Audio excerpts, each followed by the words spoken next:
Bateshwar Ganga pump नहर एक बार पुनः एनटीपीसी के आवासीय परिसर स्थित राजेंद्र भवन के समीप ट्रायल के दौरान धंस गया, जिससे एनटीपीसी के टीटीएस में पानी फैल गया। साथ ही लोगों को आने जाने में खासी परेशानी हुई। घटना सोमवार की संध्या लगभग 5 बजे की बताई जा रही है। नहर में पानी के दबाव कम करने के लिए जल संसाधन विभाग के अभियंताओं ने लालपुर के पास बने ब्रांच कैनाल में पानी को खोला, लेकिन बेहद घटिया तरीके से बना ब्रांच कैनाल भी पानी का दबाव नहीं सह पाया और वह भी धंस गया। एनटीपीसी के टीटीएस आवासीय परिसर में नहर के लीकेज होने के साथ ही पानी फैलना प्रारंभ कर दिया, जिसको लेकर आवासीय परिसर के लोगों में अफरा तफरी मच गई। लगभग 1 घंटे के बाद लोगों ने पानी ज्यादा नहीं देख राहत की सांस ली।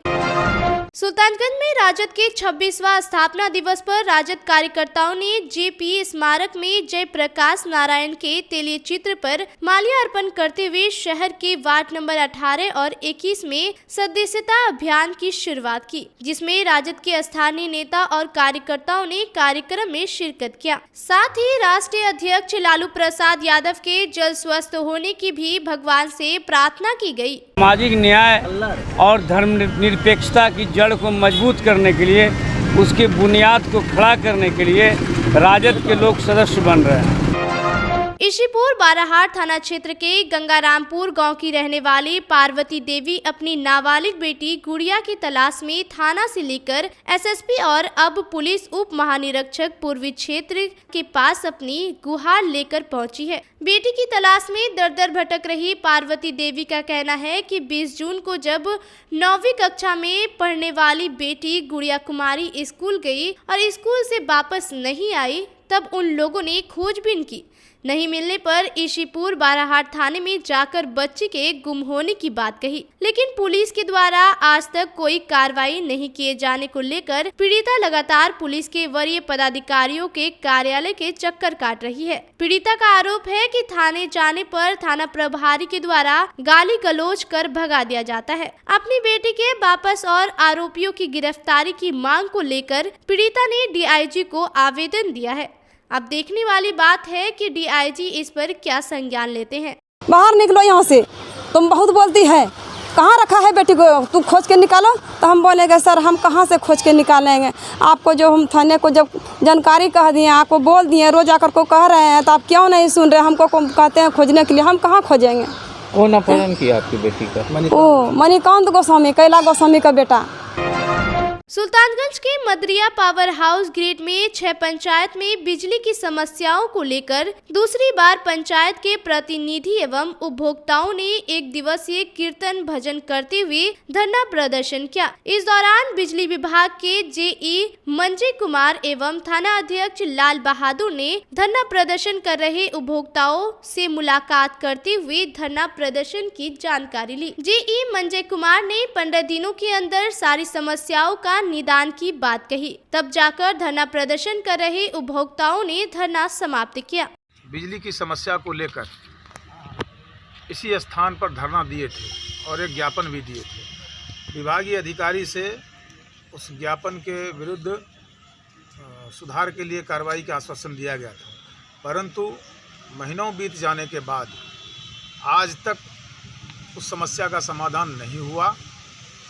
उससे तंग आकर फिर से हम लोग आज विभागीय अधिकारी के कुंभकर्णी निद्रा को जगाने के लिए यहाँ आए हैं। कोरोना को लेकर 2 वर्षों तक सावन के दौरान कांवड़ यात्रा को लेकर पाबंदी थी, लेकिन इस बार जहां जिला प्रशासन कांवड़ यात्रा को लेकर तैयारी में जुटी हुई है, वहीं कलाकार भी एल्बम बनाने में लगे हुए हैं। शहर के बाबा बुढ़ानाथ महादेव मंदिर में स्थानीय कलाकारों के द्वारा सावन को लेकर भक्ति गीतों पर एल्बम की शूटिंग की गई। कलाकारों का कहना है कि 2 साल तक किस तरह से जिंदगी गुजर हुई है वही समझ सकते हैं, लेकिन इस बार कांवड़ यात्रा होने को लेकर वे लोग भी एल्बम बनाने में लगे हुए हैं, जिससे स्थानीय कलाकारों के चेहरे पर खुशी देखी जा रही है। सभी कलाकार भगवान भोले से कामना भी कर रहे हैं कि अब कोरोना वापस नहीं आए।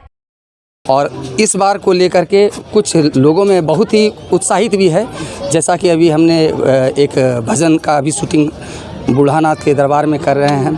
तो एक हमारे एल्बम का नाम है नाचा था कवरिया लेके।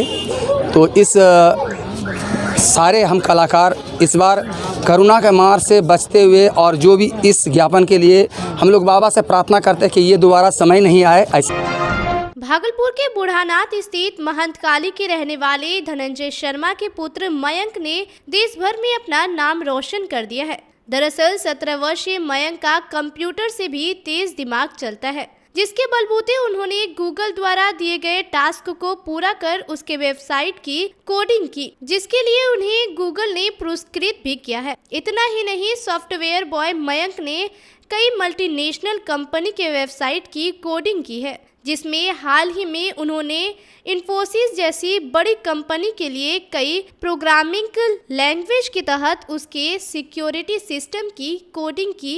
इसके लिए उन्हें इन्फोसिस कंपनी के द्वारा आर्टिफिशियल इंटेलिजेंस पुरस्कार से नवाजा गया। बताया यह भी जाता है कि मयंक के द्वारा बनाए गए सॉफ्टवेयर और वेबसाइट कुछ अलग होते हैं, जिसमें कोडिंग दिखाई देती है, जबकि अधिकांश वेबसाइट में कोडिंग दिखाई नहीं देती है। वहीं इस तेज तर्रार 17 वर्षीय युवक से जब हमने बात की तो उन्होंने बताया कि उनका सपना है कि वे अपने प्रदेश में ही रहकर अपनी मिट्टी के लिए कुछ करना चाहते हैं। इसलिए उन्होंने एक सॉफ्टवेयर बनाने का निर्णय लिया है, जिससे वे लोगों को सॉफ्टवेयर की कोडिंग और डेवलप करने के तरीके बताना चाहते हैं। बगल में रहता कि हाँ भाई फ्रीलांसर पर काम करके या वेबसाइट या सॉफ्टवेयर बना के हम कुछ आगे कर सकते हैं।